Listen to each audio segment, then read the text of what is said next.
Ashley, I want you to know that this golden apple reflects not only your face and my face, but the faces of the thousands of students that you've affected in public education over years as teacher. And I hope, and I know you have promised me, that you're a school teacher and you're going to remain a school teacher. And you are, above all, an ExCEL Award winner. Congratulations. Thank you.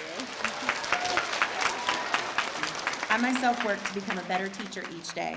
I want to be the role model for my students to show them that learning never stops. I know that I could not be where I am without the support of many people. I am so grateful to have been raised by parents who believed in me and my ability to be successful as a teacher. They lent their unwavering support when classes were hard and I wanted to give up. They taught me perseverance.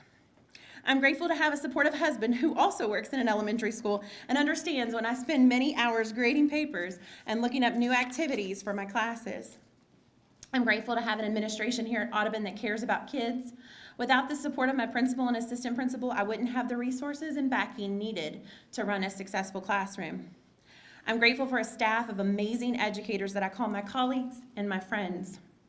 I'm grateful for my fourth grade team of amazing women who work hard to challenge kids and help each other, because we all know that teaching is not a job you can do alone.